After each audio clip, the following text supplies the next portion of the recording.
Hey guys, you're watching the video of the number one Bollywood music podcast, 9XM Soundcast, and I'm your host, Eva Bhatt.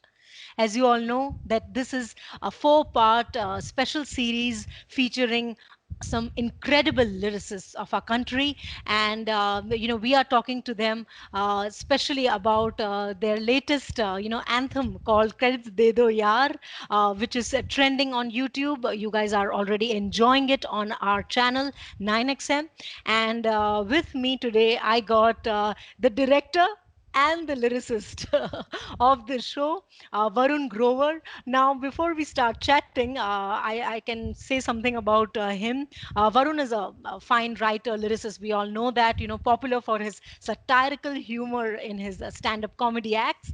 For me personally, it's sheer nostalgia whenever I talk to him, because we worked together many years ago on an iconic stand-up comedy show called The Great Indian Comedy Show. And today he's one of the busiest writers, and his versatility is exhibited when he writes a song like Moh Moh Ke Dhage, two dialogues of Sacred Games. So we are going to talk with him about a lot many things, right from Masan to Gangs of Vasupur, to Sacred Games, and to the very sacred anthem. Credits दे दो यार. वरुण, कैसे हो यार? अरे बहुत बढ़िया। It's been like such a long time, right? 2005 में हम लोग साथ में उस शो पे काम करते थे, the great Indian comedy show. और I still remember the studio where we used to shoot. Andheri flyover के नीचे थोड़ा सा आगे जाके टकाला साइड पे there was this studio, and it was an amazing experience working on that show. So many It talented people was. around us. It was amazing. It was, and working with you, I still remember that, जब वो नाम आता था, वरुण ग्रोवर की script I है, तो somewhere, we as a directors team, we used to be like, okay, इसको अभी समझना थोड़ा मुश्किल भी होने वाला है, और ये अलग जोन में भी लेके जाने वाला है, थोड़ा डिफिकल्ट, थोड़ा ग्रे, और थोड़ा sensitive, but we were like prepared for it. And I am sure the hosts, Shekhar Suman or Gaurav Kapoor, yeah, koi bhi ho, Ranveer Shori, they used to kind of look forward to do your scripts, your stand-up comedy, especially the political ones, and till date we enjoy that.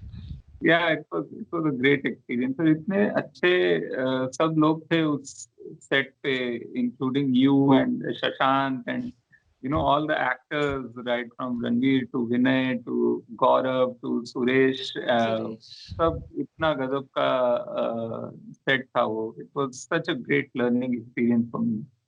Absolutely. Lekin, Varun, you have like really done so good for yourself. You have worked on such amazing projects. Right from Masan to Gangs of Vasipur. Before we start talking about your latest this credits De Do Yaar song, let's briefly talk about your your initial years of your life. So many people look up to you, upcoming writers and lyricists, so they would want to know about your journey, your initial life, how it all started, how this love for cinema, या फिर poetry started in your life. कुछ थोड़ा हमें अपनी हाँ, हिमाचल प्रदेश वाली life में लेके जाएं. अच्छा, तो सारा राज तो ये पीछे है मेरे। ये किताबें हैं, ये बचपन से इनसे रिश्ता रहा है। And thanks to my father's love for reading. उनको बचपन से, उनको खुद अपने, जब से वो कॉलेज में थे तब से किताबें पढ़ने का बहुत शौक था। और जब हम बच्चे थे, मैं और मेरा छोटा भाई, हम लोग शायद जब 8 साल के रहे होंगे तब से ही घर में बहुत किताबें आती थी। और इतनी तरह की किताबें, मतलब हर तरह की, हिंदी की नॉवेला भी आते थे, बच्चों की मैगजीन्स भी आती थी, इवन फिल्म फेयर वगैरह भी आती थी जो हमको पढ़ना अलाउड थी बच्चों को, जो जनरली होता नहीं है घरों में। तो my father gave this love for reading to me and my brother. और बचपन से पढ़ने का बहुत शौक रहा। मैं शुरू में, हम लोग हिमाचल में थे, हिमाचल प्रदेश में मेरा जन्म हुआ है, सुंदरनगर में। उसके बाद then we moved to Dehradun. My father was with military engineering services, तो उनका ट्रांसफरेबल जॉब था. तो सुंदरनगर से हम लोग देहरादून आए, देहरादून से फिर लखनऊ गए. लखनऊ में मेरी काफ़ी सारी स्कूलिंग हुई है, क्लास 6 ऑनवर्ड्स टू 12. उसके बाद फिर मैं पढ़ने के लिए बनारस गया इंजीनियरिंग करने, IIT BHU में. मैंने सिविल इंजीनियरिंग की, क्या जिसका बात मुझे है। कुछ भी याद नहीं है, कुछ भी याद नहीं है. सिवाय इसके कि हाँ ठीक है, कुछ कुछ जो स्ट्रक्चरल स्ट्रेंथ के हमारे फॉर्मूले होते थे वो सब बहुत बेसिक सा याद है. बट तो खैर, तो ये लेकिन पढ़ने का शौक रहा बचपन से. फिल्मों का शौक भी, again my father is still crazy about film. अभी भी वो घर पे बैठ के लॉकडाउन में वो हर रोज एक दो फिल्में देखते ही देखते हैं. फिल्मी गानों का शौक सबसे बड़ी बात. घर में हमेशा नए ऑडियो कैसेट आते रहते थे, HMV के सुपरहिट गाने, जिसमें कि 50s के 60s के जो भी टॉप गाने होते थे हर साल के, वो सब रहते थे उसमें. तो गाने सुन सुन के मैं बड़ा हुआ हूँ. रेडियो से मुझे बहुत प्यार था. रेडियो पे ही उस समय गाने हम लोग सुन सकते थे, और कहीं टीवी में, दूरदर्शन में ऐसे बहुत ज्यादा गाने आते नहीं थे. चित्रहार आता था हफ्ते में एक दो दिन, वो भी हम यूपी में रहते थे, वहाँ बिजली इतनी कटती थी कि हर हफ्ते चित्रहार के टाइम पे तो ज़रूर पावर कट होता था. और इतना गुस्सा आता था मुझे कि आज क्यों, बाकी काट लो तुम पूरे हफ्ते, आज बस जो बुधवार को चित्रहार आता था और शुक्रवार को आता था, उस दिन ना काटो. हमारे से fascination didn't start with watching films, it started with listening to songs. और all the great, right from साहिब साहब टू शैलेंद्र साहब टू मजरूर साहब, और इन सबके गाने सुन सुन के मुझे एक तरह से लिखना भी वहीं से आया है. मैंने कभी कोई ऐसा राइटिंग का कोर्स लाइफ में कभी नहीं किया है. बट हाउ गानों का मीटर क्या होता है, गानों में जो काफिया क्या होता है, या रदीफ क्या होता है, या बेसिक जो गानों की स्ट्रक्चर है हिंदी फिल्म के गाने का, मुखड़ा और अंतरा, वो सब मैंने सुन सुन के सीखा है. And so that was kind of my journey. And then when I went to college, तभी मुझे लगा कि मैं इंजीनियरिंग कॉलेज में तो आ गया हूँ, मैं सिविल इंजीनियर बनने की पढ़ाई कर रहा हूँ, बट मैं सच में क्या करना चाहता हूँ ज़िंदगी में, वो मुझे अब सोच लेना चाहिए ना. उसके बाद नहीं तो बहुत देर हो जाएगी. So then I started writing seriously. In college was when I started writing properly, like plays and skits and short stories, poetry. ये सब मैंने कॉलेज में लिखना शुरू किया. और by the time I finished my college, I was very sure I want to go to Bombay and try my luck. मैं 2004 में बॉम्बे आया, और 2005 में 26 जुलाई को 2005, जिस दिन पूरे बॉम्बे फ्लडेड हो गया था, the heaviest Yeah. Rain in the history of Bombay. 26 जुलाई 2005 को मेरा पहला स्केच आया the great Indian comedy show में. और वो उस दिन मैं नहीं देख पाया, क्योंकि मैं बांद्रा में लिंकिंग रोड पे फंसा हुआ था पूरी रात. आई वाज क्या stuck on Linking Road when that first my first TV credit came on that day. Me and Rahul Patel, Yeah, of course. हम दोनों ने मिलके कुछ स्केचेस भेजे थे ग्रेट इंडियन कॉमेडी शो को, और उसमें से 4 सिलेक्ट हो गए थे, जिसमें से पहला वाला उस दिन आने वाला था. Industry loved that show. People who were, the fans of the show, they still remember the show. Yeah, And the kind of content that we are watching today and enjoying today on, social media, we were kind of years yeah, ahead. पहले उस show में हुआ है वो काम, and Shailesh Dave and Rajesh Devraj and so many people made Yeah, that Arshad Sayed. And happen. how did you meet Anurag Kashyap? So Anurag Kashyap, there was a film blog called Passion for Cinema, which started in around 2003-4 के आसपास वो शुरू हुआ था. उस पे he was blogging about his film No Smoking का, वो डेली के मेकिंग की एक ब्लॉग अनुराग was running. उस ब्लॉग पे I was writing poetry generally, तो मैंने एक पोएट्री लिख दी नो स्मोकिंग से इंस्पायर होके, which I sent him as a comment on a blog, saying कि मैंने एक कविता लिखी है. So he was very impressed with that poetry. So he called me home to meet me. And I went with my whole diary of poetry. मैंने उनको काफी सारी कविताएं सुनाई. ये 2006 या 7 की बात है, 2006 की बात है शायद. और and amazingly, he was also a big fan of Great Indian Comedy Show. In fact, in No Wow. Smoking, he has a portion which is inspired by the Great Indian Comedy Show. Oh If my you God, go I and have watch, to check that very movie few out. people seen the film, but he has created a portion which is directly inspired from the show, and it is a very sketch space from the show which he has put into the film. And when I Wow. told him कि मैं वो show में लिखता हूँ, so he was very happy.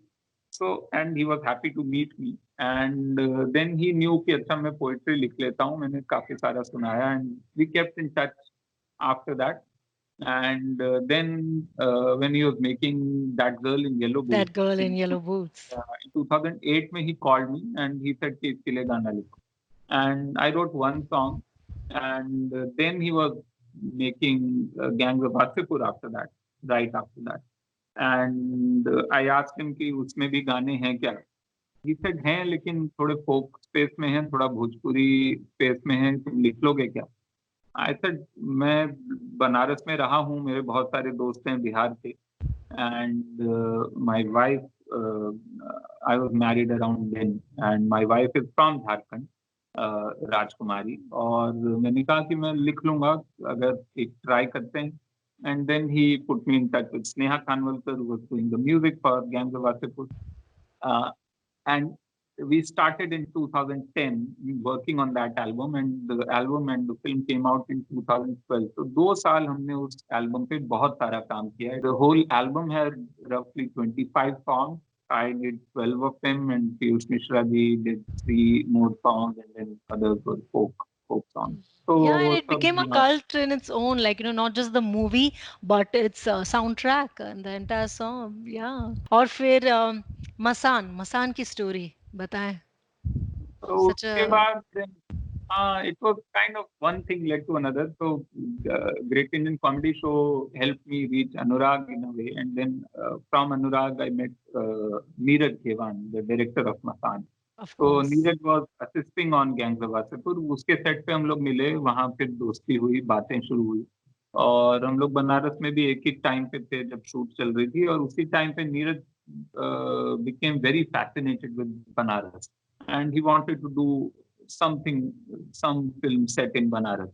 And we started talking about it, and he wrote a short film, which he kind of showed it to me, the script, and he said, "Ki is pe kuch apna feedback do." And while talking about the short film, we decided that we can make a full-length feature from this idea and adding more ideas to that short film idea. Wow. So वहाँ से we started talking, and then we went to Banaras, and in 2012 itself, in fact, जब हमारा वासेपुर बस release हुई थी, उसके बाद हम 3 महीने बाद हम लोग बनारस चले गए, 1 महीना वहाँ रहे और शहर को एक्सप्लोर किया, and we try to find our film and find our story. And then it just kind of 2013 में हमारी स्क्रिप्ट कंप्लीट हो गई. 2014 में हमने फिल्म शूट की. 2015 में went to Cannes Film Festival. It got selected there in Uncertain Regard, and it won 2 awards. And then it kind of opened the gate for the film to get a release in India. And it, I mean, I don't know, commercially it didn't do very well, but the critical acclaim was amazing, and people still remember the film. People still kind of keep sending us messages almost daily. कोई ना कोई message जरूर आता मुझे मसान के नाम से. And Seriously, yeah. that was kind of मसान वहाँ से शुरू हुई और वहाँ पहुंची. वाओ! गानों का जिस तरह से एक पूरा ट्रेंड रहा है, बदलता ट्रेंड रहा है, उसी तरह से लिरिक्स का भी एक बहुत ही fascinating ग्राफ रहा है. The kind of songs that we have grown up listening to the kind of those disco numbers that we have enjoyed, equally enjoyed, to the kind of songs that are being written today. As a writer and as a lyricist, when you started off your career, या फिर if you could comment on uh, the writing style or the lyric writing style of today's age, especially in Bollywood, तो उस पर कुछ आपकी आपकी राय जानना चाहेंगे. अच्छा, तो मुझे लगता है कि कुछ चीजें हुई हैं जो पिछले 15 साल में ही हुई हैं लिरिक्स के स्पेस में. वो ये है कि हिंदी फिल्मों से लिप सिंक गाने ऑलमोस्ट खत्म हो गए हैं. बहुत रेयरली अब फिल्मों में लोग गा रहे होते हैं अपने, लिप सिंक खत्म हो गया. Only very few, I would say, only maybe films made by Sanjay Leela Bhansali sometimes, Yes. No though required as per चीजें, दी या हाँ स्क्रीन प्ले जैसे और फिल्म स्टोरी। नहीं हो रहा, वरना नहीं हो रहा है। तो उससे क्या हुआ है, उससे दो चीजें हुई हैं। एक तो now you are free from the text and go for subtext. Okay, you don't need for the actors to be there for the song. वो कोई भी मोन्टाज चल रहा है तो वो जो आवाज, तो you are free from the existing visuals on the screen. In a way you can say something deeper, you can say something almost like, जो पुरानी फिल्मों से अगर मैं आपको एग्जांपल दूं तो जैसा कि गाइड में जो गाना है, वहां कौन है तेरा मुसाफिर, now that is the only like truly philosophical song in the film because it is not being lip sync। तो वो चीज जो है, वो फ्रीडम अब मिला है। उससे एक तो ये हुआ है कि गाने थोड़े आजाद हो गए हैं फिल्म से, फिल्म के विजुअल से। दूसरा हुआ है कि फिल्में खुद थोड़ी रियलिस्टिक स्पेस में गई हैं पिछले 15 सालों में। Now we don't have stuff, we can't have a film जहाँ पे अगेन एक पुरानी फिल्म का एग्जांपल दूं तो एक फिल्म है जिसमें देवानंद साहब चोर हैं और वो जेल में पहुंचे हैं और जेल में बंद होके वो गा रहे हैं, किसका रास्ता देखे है दिल है शैदाई, क्या मीलों बात है खामोशी, है। है ना, बरसों है तन्हाई। तो चोर वो गाना आज की तारीख में नहीं गा सकता है। बिल्कुल। फिल्म में अब रियलिज्म की तरफ है, तो अब वो चोर है तो या वो अगर जैसे गैंग वासेपुर में अगर वो लोग गा रहे हैं तो वो या तो दिल चीठा लेदर गाएंगे, या वो वुमनिया गाएंगे, या वो घूस के ढेर में राई का दाना गाएंगे। वो स्पेस जो है वो और रियलिस्टिक हो गई है गाने की। That has given rise to something which is very common lingo, जिसकी वजह से गानों में अंग्रेजी अब आनी शुरू हुई है, बहुत नॉर्मली आती है। जो कि जैसे कि अमिताभ भट्टाचार्य के गाने हैं कि ये भाग बीच के बोझ है, या बदतमीज दिल है, या है ना, उसमें जो भाषा है वो इतनी नॉर्मल है, इतनी डेली लाइफ है। And that is possible only because of our films becoming more realistic, and at some point also they are becoming free from the shackles of lip sync।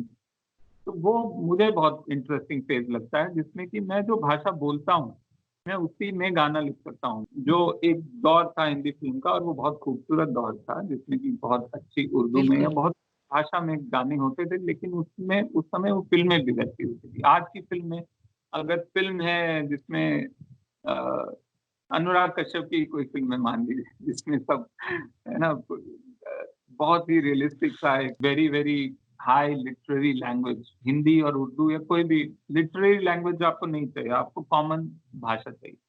तो उससे मुझे लगता है एक नया फ्लेवर आया है। अब हम उस स्पेस में भी नहीं है जहाँ हाई लिटरेरी लैंग्वेज थी जो कि 50 60 तक चलता था, और फिर एक 90s में जो दौर आया जिसमें कि लिटरेरी लैंग्वेज भी नहीं है, रियलिस्टिक भी नहीं है, और वो चिल्लाई चुन चुन चल रहा है वहां पे, है ना, या कुछ भी उस तरह का जो अजीब सा चल रहा है वो अब नहीं है।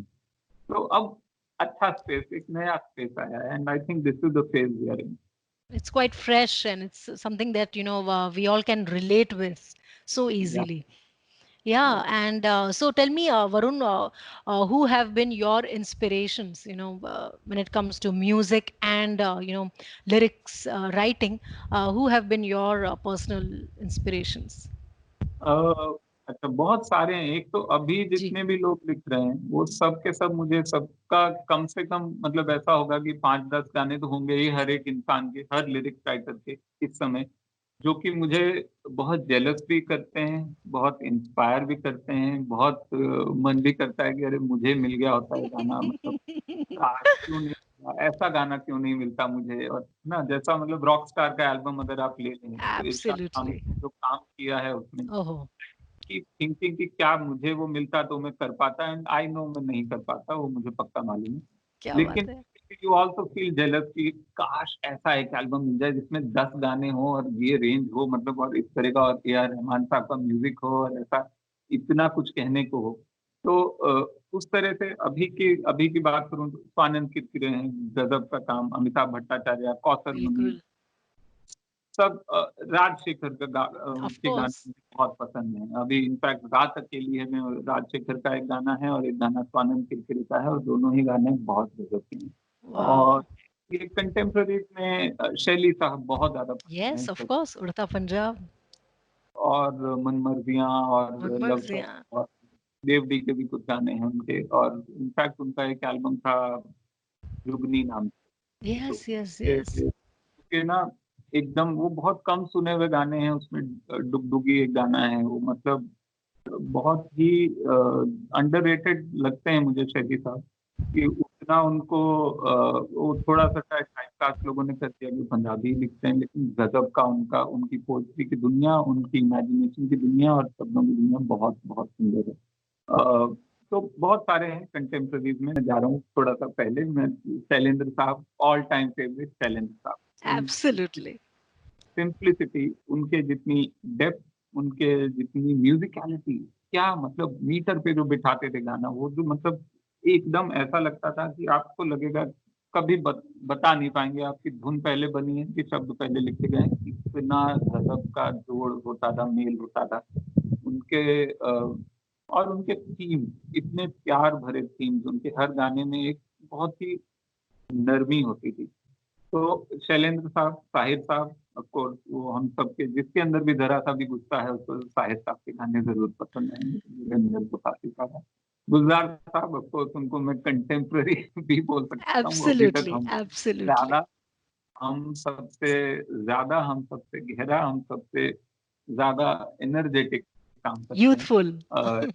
जावेद साहब और जो सब, मजरूर साहब, जितनी जो जी, उनकी रेंज रही है, जो उनका एक मतलब एरा शुरू करें तो वो शायद 40 से शुरू होकर वो अ, अभी तक आता है, और हर तरह के गाने और हर दुनिया के गाने उन्होंने लिखे हैं। तो बहुत सारे हैं, इनफैक्ट हर इंसान, मैं तो यही कहूंगा, हर इंसान मेरे लिए बहुत ही मतलब, everybody is an icon, everybody is writing with me right now, और everybody who has written before us. हम बहुत लंबी एक कतार में खड़े हुए हैं, कैफी साहब, शहरयार बिल्कुल, साहब, अनजान साहब, कौन नहीं, सब सब लगे हुए हैं। बिल्कुल, बिल्कुल। और वरुण, अगर हम बात करें regarding this particular topic related to giving credits to any artist, मुझे याद है कि हमारे पेरेंट्स ने जब भी कभी भी कोई गाने का जिक्र किया, तब अमूमन बहुत ही नेचुरली इस तरह से बात करते थे वो लोग, कि ये गाना बहुत अच्छा है, आपको सुनना चाहिए, क्योंकि ये गान गाया है लता जी ने या फिर रफ़ी साहब ने, और म्यूजिक दिया है शंकर जयकिशन ने, या फिर और गीत के बोल हैं शैलेंद्र है या मटरू सुल्तानपुरी या हसरत जयपुरी, ये बहुत ही नेचुरली आता था, you know but as time went by, somehow that lyricist got lost in the credits, और ये बहुत ही naturally हुआ, from our journey from radio to cassettes to CDs, to television and then YouTube, internet, आज के दौर में audio streaming apps, किस तरह से हुआ ये, आप व्हाट डू यू थिंक? मुझे लगता है ये धीरे धीरे, जैसे ही डिजिटल पे आया ना मामला, क्योंकि जब तक कैसेट आते थे, सीडी आते थे, म्यूजिक सीडी पे भी कवर पे रहता था सबका नाम, लिरिक्स राइटर का नाम रहता था। लेकिन जब डिजिटल आया, और डिजिटल में जहाँ पे वो लोग आए म्यूजिक से जुड़े जो कि सोशल मीडिया मैनेजर्स हैं, जो जिनका टीम से कुछ लेना देना नहीं है, जिनके लिए हर चीज एक प्रोडक्ट है, जी, और उस प्रोडक्ट की वैल्यू जो है वो उसके विजुअल में उनके दिमाग में है। उन्होंने वीडियो डाला है गाने का, फिल्म के गाने का, they don't really care about the people behind the song, और लिरिक्स राइटर से वो कभी नहीं मिले हैं जिंदगी में। करेक्ट। हम लोग स्टूडियो में जब रिकॉर्ड करते हैं तब हम डायरेक्टर से मिलते हैं, कंपोजर से मिलते हैं, सिंगर से मिलते हैं, हमारी दुनिया वहाँ खत्म हो जाती है। उसके बाद गाना रिकॉर्ड होता है, कई बार री रिकॉर्ड होता है, फिर उसके ऊपर इंस्ट्रूमेंटेशन होता है, फिर अरेंजमेंट होता है, फिर उसका वीडियो शूट होता है, फिर वो फिल्म में या कहीं आता है। तब तक हम लोग बहुत पीछे छूट गए होते हैं। जी, और पहले के जमाने में जो सारा काम होता था, जो म्यूजिक कंपनीज करती थी, वो एक स्ट्रीमलाइन हो चुका था एंड एवरीबडी न्यू कि भाई कैसेट पे तो क्रेडिट देना ही है या रेडियो पे आएगा तो क्रेडिट देना ही है. Once it moved to digital, they found, especially the people who were supposed to take care, social media side of the company, वहां पे शायद वो लोग आ गए जिन्होंने एक तो प्रोसेस नहीं देखा है म्यूजिक के बनने का, जिनको पता नहीं है कि सबका कितना कंट्रीब्यूशन, किसका कितना कंट्रीब्यूशन होता है. दूसरा, they are completely geared towards getting the views. गाने के टाइटल में जो यूट्यूब का जो टाइटल आता है उसमें अगर एक्टर का नाम दे दोगे तो ज्यादा हिट्स आएंगे. सो एक्टर का नाम उन्होंने देना शुरू किया. फिर उन्होंने किसी ने देखा होगा कि अच्छा फिल्म के डायरेक्टर का अगर डायरेक्टर नोन है उसका भी नाम दे दो तो फिर वो और हिट्स आते हैं. तो उन्होंने वो वहां नाम जोड़ने शुरू किए और फिर कोई नाम तो उसमें से हटाना था तो वो लिरिक्स राइटर का हटता गया. फिर वो उनकी याददाश्त से गायब होता गया वो, और धीरे धीरे stop completely ignoring, and we also took some time to realize that it is happening on a massive scale. शुरू में हमको लगा कुछ गाने हैं जो ठीक है गलती से रह गया होगा, आप फोन करते हैं वो बोलते हैं हाँ सॉरी हम भूल गए हम डाल दिए, वो डाल देते हैं. कोई फोन नहीं करता है तो नहीं डालते हैं. लेकिन फिर समझ आया कि वो पुराने गानों के साथ भी हो रहा है. वहां तो कोई फोन भी नहीं कर सकता. अभी शैलेंद्र साहब चले गए हैं, वो तो फोन नहीं कर सकते कि मेरा क्रेडिट नहीं दिया आपने इस गाने में. आनंद बख्शी साहब के बेटे ने ट्वीट किया ट्विटर पे और कंपनीज को टैग किया और कुछ कंपनीज को कि उनके पिताजी के गाने हैं और वो उनपे आपने क्रेडिट नहीं दिया हुआ. Now so then we realise it is not like कुछ गानों का नहीं वो भूल रहे हैं, वो सबका भूल रहे हैं और कुछ हमको दिख जा रहे हैं और हम उसके बारे में आवाज उठा रहे हैं. तो ये सिस्टमिक प्रॉब्लम है और इसका सोल्यूशन बहुत सिंपल है. They need to hire one person who goes through the entire library and correct the credit. एक इंसान को एक बार हायर कर लेंगे, एक महीने का काम नहीं है सिर्फ उतना. अगर उनके पास उसको हायर करने के पैसे नहीं है तो हम लिरिक्स राइटर कम्युनिटी हम लोग इकट्ठा करेंगे पैसा, हम लोग आपको देंगे. हर कंपनी को हम पैसा देने को तैयार हैं. आप एक महीने के लिए एक इंसान हायर कीजिए जो आपकी पूरी लाइब्रेरी ठीक कर. क्योंकि यहाँ पे आलस है, यहाँ पे इंसल्ट है एक तरह से हमारी, और एक पूरा का पूरा सिस्टम ऑफ इग्नोरेंस बन गया है. Ignorance is the right word. या तो वो आई फील अब हमने आवाज उठाई है तो I hope some people listen and some people do something. Yeah, absolutely. And this pain is so genuine, क्योंकि ये मैं हुसैन हैदरी जी से बात कर रही थी कि it's almost like the pain of a parent who's asking for his right and his name for the child's name. हाँ, कौसर मुनीर ने एक इंटरव्यू में बोला कि बर्थ सर्टिफिकेट पे बच्चे के बाप का नाम हो और माँ का नाम हो ना हो, बाप माँ का नाम ना हो, ये वैसा ही है. हमारा नाम हटा देना. We are the creators of the song. हमारा नाम नहीं है, आपने कंपोजर का नाम दिया हुआ है या सिंगर का दिया हुआ है. It's wrong. And then we were also fed up of them ignoring us, frustrated कि कोई सुन क्यों नहीं रहा है. तो फिर दिमाग में एक आइडिया आया एक दिन ऐसे ही कि हम लोग हर सिचुएशन के लिए गाना लिख लेते हैं. मतलब लिरिक्स राइटर्स ने सब हार्ट ब्रेक से लेकर बच्चा पैदा होने तक, किसी के मौत पे, चंपी पे, कैसी कैसी चीजों पे गाने लिखे हैं. तो ये जब हम अपनी व्यथा कहना चाहते हैं तो उस पर हम गाना क्यों नहीं लिख सकते. तो यहाँ से आइडिया आया. और एक जो पुरानी फिल्मों में हमने देखा है कि जब किसी की याददाश्त चली जाती है एक्सीडेंट में, तो डॉक्टर कहता है कि अब याददाश्त को वापस लाने के लिए एक और एक्सीडेंट करना पड़ेगा. तो हमने सोचा ये एक और एक्सीडेंट हम करते हैं कि इनकी याददाश्त वापस आएगी, हम हैं कौन. तो ये हमारा एक्सीडेंट की कोशिश थी. और फिर मैंने गाना लिखा, मुखड़ा लिखा, कौसर ने अंतरा लिखा, और फिर हमने स्वानंद से कहा कि आप भी गा दीजिए. उन्होंने भी फिर 2 लाइनें भी इसमें ऐड की और फिर उन्होंने गाया भी. और उन्होंने अपने उनके कंपोजर फ्रेंड्स हैं चिन्मयी और जोएल, उन्होंने कंपोज किया. और फिर साथ में जब गाना बन गया तो हम लोग काफी एक्साइटेड हो गए. जिनको हम जानते थे क्लोजली उनको हमने बोला कि आप वीडियो में आ जाइए, और फिर हमने वीडियो का एक प्लान बना के सबको भेजा. और एवरीबॉडी वाज सो एंथुसियास्टिक।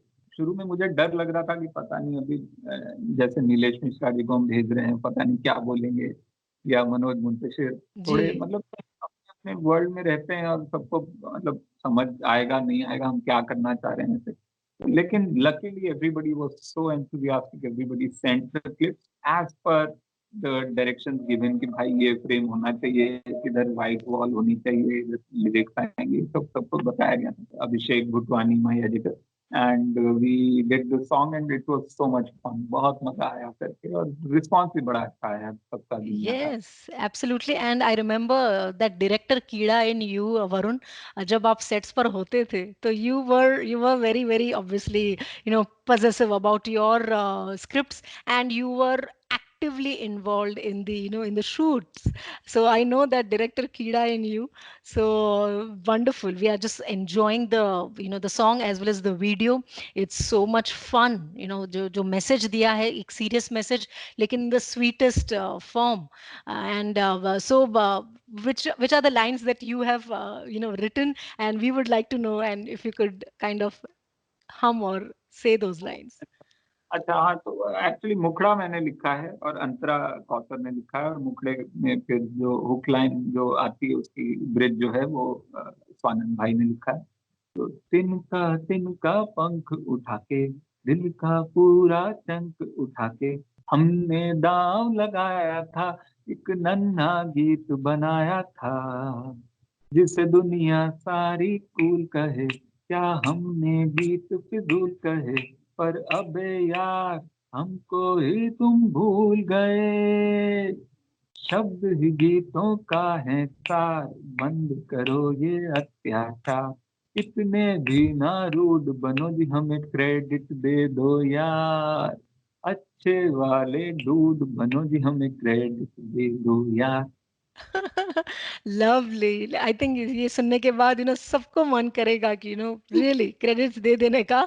और last question, what is the creative discipline of Varun Grover the lyricist? दो तीन चीजें हैं। एक तो कोई भी गाना सुनो तो उसको पूरा एक बार मत सुनो, एक 30 बार 25 बार सुनो, और पसंद आ जाए तो 100 बार सुनो जनरली, क्योंकि उससे मीटर का सेंस बड़ा स्ट्रांग होता है, उससे बहुत कुछ एक समझ आती है कि क्या क्या काम हो चुका है, क्योंकि एज अ लिरिक्स राइटर आपका काम हिंदी फिल्मों में सबसे ज्यादा काम अगर हुआ है तो म्यूजिक में हुआ है। एक फिल्म में 6 गाने होते थे जनरली ऑन एन एवरेज। तो अगर हिंदी सिनेमा ने आज तक 10,000 फिल्में बनाई हैं तो 60,000, 10,000 से कहीं ज्यादा बनाई हैं। हमने अगर 1 लाख फिल्में बनाई हैं तो 6 लाख 8 लाख गाने हैं हिंदी फिल्म की हिस्ट्री में।